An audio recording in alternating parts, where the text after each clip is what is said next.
Hi and welcome to our webinar. My name is Trina and I'm the International Manager based here at LIC's head office in the North Island of New Zealand.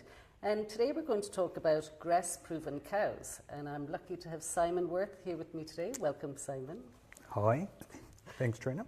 Simon, can you tell us a bit about your role that you've had here at LIC over a few years? Yeah, a few years, so coming up 23 years actually. So 22 of those within the breeding program, dairy breeding program. So ultimately leading that one. So that's been great. And more recently into the herd improvement team. So yeah, just helping the wider team and farmers progress or increase their genetic gain. So Simon, what are we actually breeding for in New Zealand? So like anywhere, we want a profitable cow. But more specifically in New Zealand, that is a cow that is long-lasting, very fertile, but can efficiently convert grass into profit.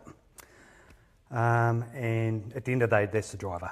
And in terms of breeding those animals, we have a national breeding objective, specifically designed for a pastoral system.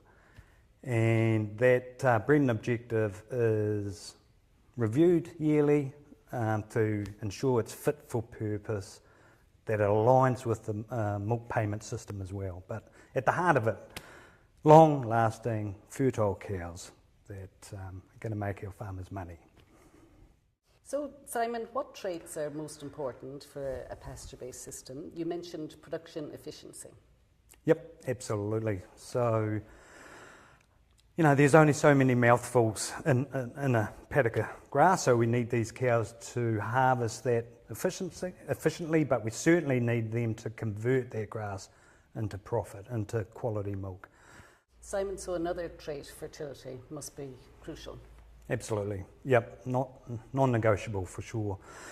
And I mean, it's critical here because we ask a lot from the cows, so they need to calve down and then get back and calf in a very small window. And effectively, we've got a 365-day calving interval. And that's critical because we need to match the feed demand with when that pasture arrives. So it's matching demand with the pasture curve, essentially. And if we don't get that right, we become less profitable. So fertility is critical. So what about longevity? Is that a trait that we're also looking for in our cows? Yep, absolutely. You know, I guess we keep coming back to that word profitability. And if we can have cows that last a lot of lactations, effectively you're spreading that cost, that rearing cost across the model, the farming model, if you like. So I should say New Zealand cows will calve on average 5 times, so 5 lactations. And you know, that's really important because, as we know, they don't really start hitting their stride until that 3rd, 4th, 5th lactation. I mean, that's when they're in the engine room, that's where they're making the money. And look, if they're not making money, we're not profitable. And certainly in New Zealand, with no subsidies, you know, these businesses need to stand on their own 2 feet. So Simon, you've mentioned some key traits that are critical. There must be some others. Yeah, certainly. So we aim for very much a balanced approach in terms of breeding. So, yeah, along with those non-negotiables, certainly things like size. So we're aiming for moderate size, but very good capacity in these animals. You know, they need to put a whole lot of feed into that rumen, so they need that capacity. But then things like udders, really important. We need them to last. And then also we're pretty aggressive around some of the farmer traits. So the average herd size here now is about 450 cows.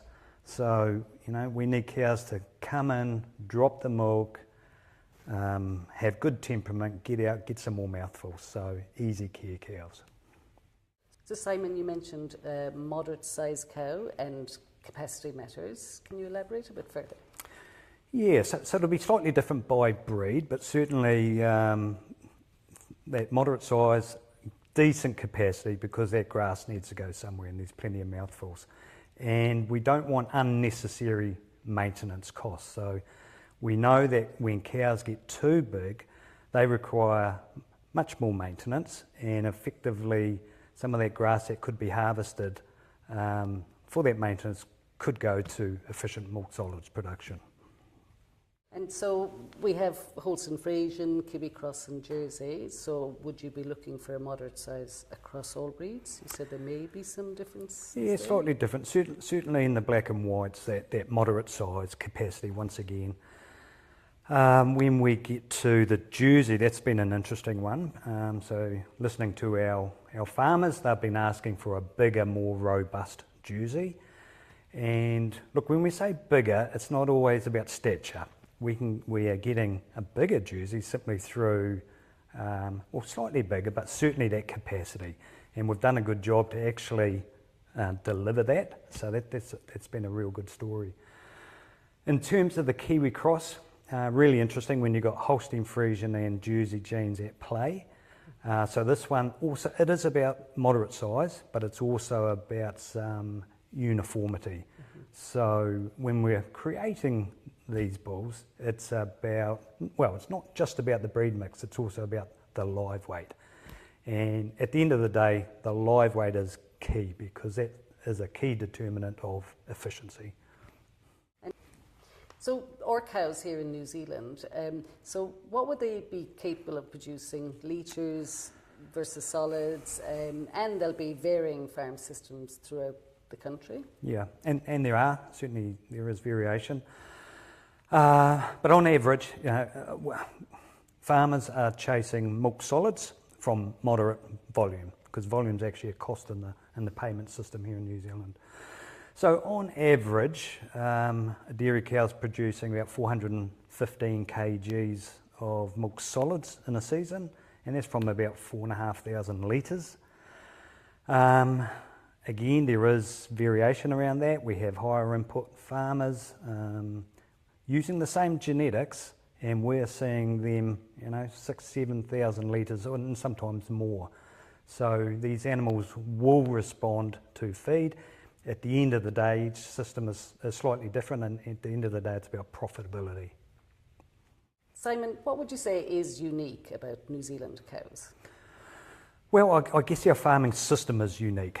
So we're seasonal, pasture-based, and the fact that we export 95% of what we produce means that we need to breed a specific cow for that system. And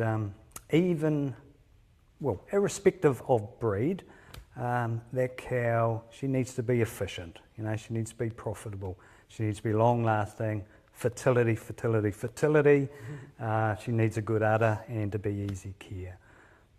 Fantastic. So ultimately it is about profitability, otherwise farmer wouldn't survive. So that cow needs to fit the system and ensure it returns profit back to the farm. Yep. Year after year after year. Absolutely.